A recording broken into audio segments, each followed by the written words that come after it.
masa ada, anggota kelompok 1 akan mempresentasikan tentang studi toksisitas mulut subkronis pada tikus furan B6J3F1. Sebelumnya saya akan memperkenalkan anggota kelompok saya. Yang pertama, Daniela Sarah dengan NIM 25195817A, Putri Ekawani Melianti N 25195818A, Eka Mardiana 25195819A, saya sendiri Nurhikmah Saadah 25195841A, serta Korsa Sandrina Prawesti Utami dengan NIM 25195848A. Lanjutnya saya akan menjelaskan tentang maksud dari tujuan penelitian ini, yaitu untuk mengevaluasi toksisitas subkronis mulut furan pada tikus B6J3F1 berdasarkan parameter biokimia, hematologi, dan histologis klinis. Ya, latar belakang dari jurnal tersebut. Yang pertama, pengertian dari uji toksisitas adalah suatu uji untuk mendeteksi efek toksik suatu zat pada sistem biologi dan untuk memperoleh data dosis respon yang khas dari sediaan uji. Data yang diperoleh dapat digunakan untuk memberi informasi mengenai derajat bahaya sediaan uji tersebut bila terjadi pemaparan pada manusia, sehingga dapat ditentukan dosis. Selanjutnya, pengertian dari furan. Furan adalah senyawa organik heterosiklik yang terbentuk selama perlakuan panas untuk pemprosesan dan pengawetan berbagai jenis makanan. Penelitian terhadap hewan pengerat sebelumnya menunjukkan bahwa furan adalah hepatokarsinogen. Furan dapat terbentuk dari berbagai prekursor yang secara alami ada dalam makanan melalui langkah-langkah kompleks yang mungkin melibatkan oksidasi atau reaksi miliar kejadian analisis. Dan pembentukan furan baru-baru ini ditinjau beberapa kelas prekursor telah disarankan untuk melepaskan furan pada perlakuan termal, seperti asam askorbat dan senyawa terkait, sistem reaksi miliar gula produksi asam amino spesifik, lipid yang terdiri dari asam lemak, tak jenuh dan trigliserida yang sesuai, serta karoten dan asam organik. Dan saat ini belum ada penelitian yang mengaitkan paparan furan dengan efek samping pada manusia, meskipun telah lama diketahui bahwa furan merupakan penyusun makanan. Data tentang keterpaparan melalui makanan masih terbatas. Pemodelan pemaparan diet untuk populasi AS yang dilakukan oleh Pusat Keamanan Pangan dan Nutrisi Terapan Administrasi Makanan dan Obat Amerika Serikat. Dengan demikian, penelitian ini bertujuan untuk mengevaluasi toksisitas mulut subkronis furan pada tikus B6J3F1. Baik, untuk selanjutnya yaitu metode, di mana perbandingan statistik tikus kontrol dan tikus yang diberi furan dilakukan dengan analisis varian satu arah, diikuti dengan uji perbandingan berganda 2K, di mana nilai P kurang dari 5 dianggap signifikan secara statistik. Baik, untuk selanjutnya yaitu prinsip pengujian, di mana uji senyawa dan larutan dosis furan dicampur dengan minyak jagung mazola sehingga konsentrasi akhir diantaranya 0,3, 0,12, dan 8,0 mg per mili. Setiap dosis disiapkan secara terpisah pada rasio volume ke berat atau V sama dengan W. Untuk studi hewan, di mana tikus B6C3F1 jantan dan betina berusia 30 hari dengan berat antara 12 dan 18 gram, dengan diaklimatasi selama 12 hari sebelum pengobatan dimulai dengan suhu 18 derajat Celcius dan 26 derajat Celcius. Tanda-tanda penyakit pada hewan diamati 2 kali sehari selama hari kerja atau pada hari pekan dan hari libur. Berat organ, nekropsi, kotor, dan histopatologi. Pada akhir penelitian, hewan dibunuh dengan exsanguination melalui aorta abdominalis dengan anestesi influren. Kemudian dari subset histopatologi, testis direndam dalam larutan bowin, jaringan lain direndam dalam 10% buffer formalin netral. Untuk analisis biokimia klinik serum, pada saat pengorbanan di bawah anestesi influren, darah dari aorta abdominal dikumpulkan dalam tabung SST dan dibiarkan beku pada suhu kamar. Biokimia klinis dilakukan dengan menggunakan sistem biokimia klinis Beckman-Strong CX5. Parameter yang diukur yaitu serum amilase. Untuk yang terakhir yaitu hematologi dan arus sitometri. Parameter berikut diukur yaitu jumlah sel darah merah, hematokrit, hemoglobin, volume sel rata-rata, konsentrasi hemoglobin, korpuskular rata-rata, lebar distribusi sel darah merah, jumlah trombosit, volume trombosit rata-rata, dan jumlah sel darah putih termasuk eosinophil, limfosit, monosit, dan neutrofil. Ini rancangan uji toksik subkronik pada hewan uji. Langkah yang pertama, furan dicampur dengan minyak jagung hingga konsentrasi menjadi 0,03, 0,12, 0,5, 2, dan 8 mg per mililiter. Yang kedua, tikus jantan dan betina yang berusia 30 hari dengan berat badan 12 sampai dengan 18 gram diaklimatisasi selama 12 hari sebelum pengobatan dimulai. Langkah yang ketiga, semua HU diberi furan 5 hari per minggu sesuai dengan protokol NTP tahun 93 selama periode 90 hari sehingga menerima dosis 0,0, 0,03, 0,12, 0,5, 2, dan 8 mg. Lalu, HU dibunuh dengan examination melalui aorta abdominalis dengan anestesi isofluren, dan pemeriksaan kasar lengkap dilakukan pada semua tikus. Kemudian, subset untuk setiap jenis kelamin dikumpulkan untuk analisis histopatologi hati dan sebagainya. Selanjutnya, bagian hati dari semua kelompok dosis diperiksa, namun untuk ginjal hanya dosis 8 mg dari hewan yang diobati dan kelompok kontrol yang diperiksa. Lalu, darah dari aorta abdominalis dikumpulkan di SST vacutainer, tabung dan dibiarkan menggumpal pada suhu kamar.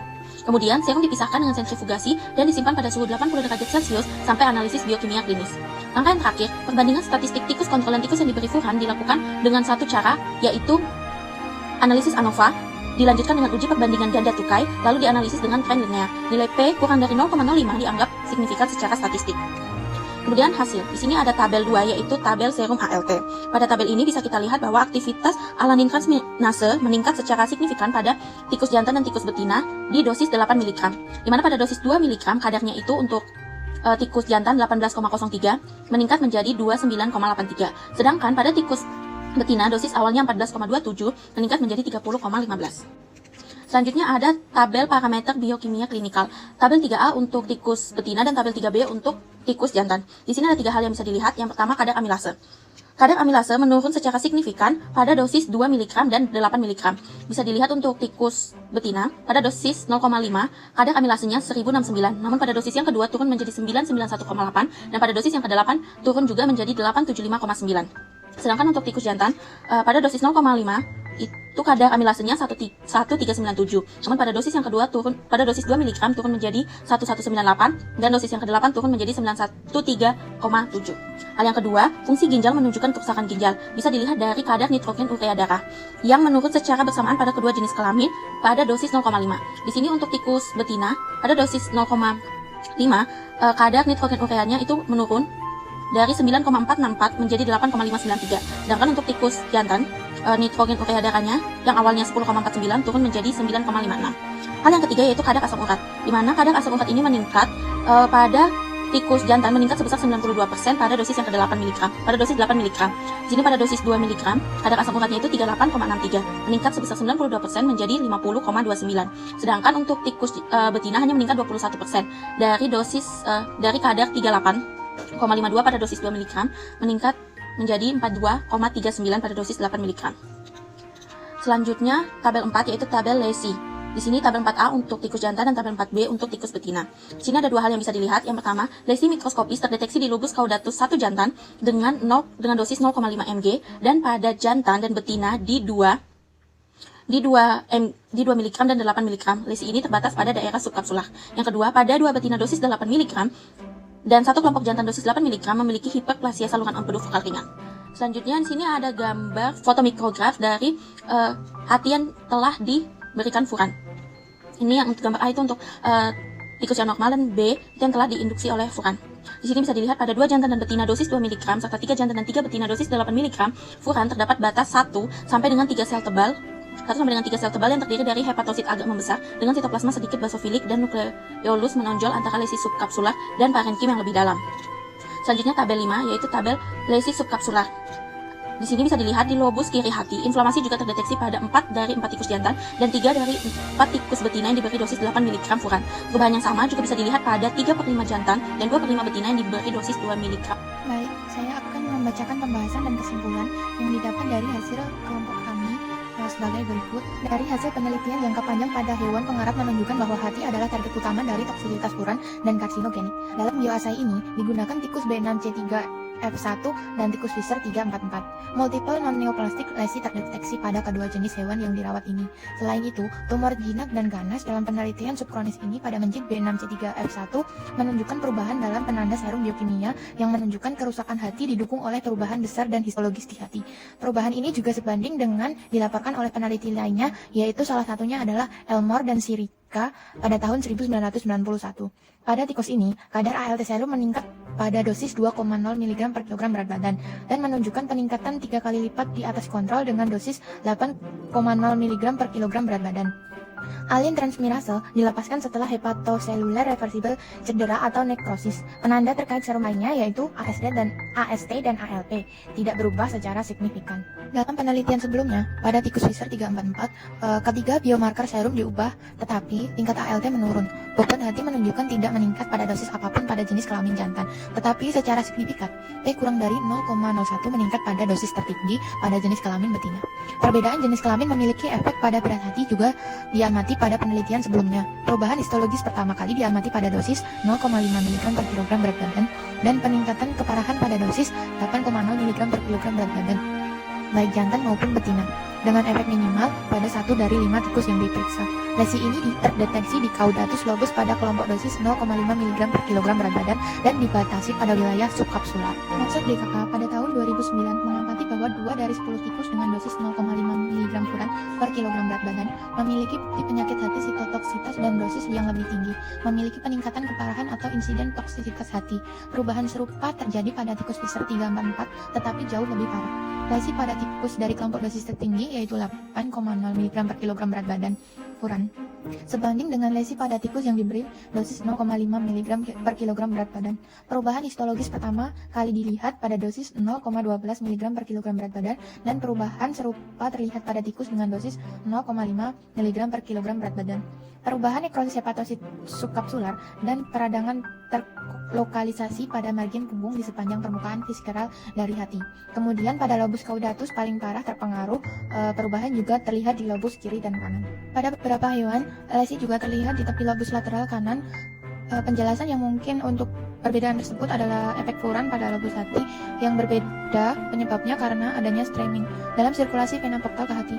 Penjelasan lain yang mungkin bisa terjadi yaitu kedekatan fisik lobus dengan saluran pencernaan lambung berhubungan dengan bocornya furan ke dalam ruang intraperitoneal yang dapat menyebabkan exposure yang lebih tinggi ke lobus. Selain itu, bisa juga terdapat perbedaan metabolisme furan. Perubahan juga terlihat pada beberapa elektrolit, yaitu P meningkat secara signifikan pada tikus jantan dari keempat kelompok, mulai dosis tertinggi dari 0,12 mg per kilogram berat badan dan tidak ada peningkatan yang jelas pada tikus berjenis kelamin betina. Pada AMG serum, perubahan tingkat elektrolit ini bisa jadi akibat dari berbagai perubahan metabolisme tipal termasuk gastrointestinal dan penyelewengan fungsi ginjal. Pada AMG serum menurun secara signifikan pada kedua jenis kelamin tikus jantan dan betina, tetapi perubahan lebih terlihat pada tikus jantan. AMG serum adalah pankreas. Menurutnya serum AMG pankreas mungkin terpengaruh oleh dosis furan. Dari hasil yang diperoleh dapat disimpulkan bahwa tikus B6C3F1 lebih tahan daripada tikus Fischer 344 terhadap pemberian oral furan. Dalam penelitian ini menunjukkan peningkatan dosis tergantung pada sitotoksitas hati yang diinduksi oleh furan pada tikus jantan dan betina. Hati adalah satu-satunya organ yang menunjukkan peningkatan berat absolut secara histologis. Perubahan pada tikus ini mirip dengan yang diamati pada hati tikus peneliti lainnya, kecuali bahwa perubahan terjadi pada dosis lebih dari 2,0 mg per kilogram berat badan dan perubahan ini jauh lebih ringan. Perubahan ini pertama kali diamati di lobus caudatus dan diikuti oleh perubahan pada dosis yang lebih tinggi di lobus lateral kiri pada kedua jenis kelamin, yaitu jantan dan betina. Perubahan biokimia klinis termasuk P dan BUN dan histologis pada tikus pada dosis lebih dari 0,5 mg per kilogram berat badan pada tikus jantan dan betina. Oleh karena itu, berdasarkan biokimia klinis dan riwayat perubahan logis, NOAEL 0,12 mg per kilogram berat badan per hari dosis furan pada tikus dapat disarankan.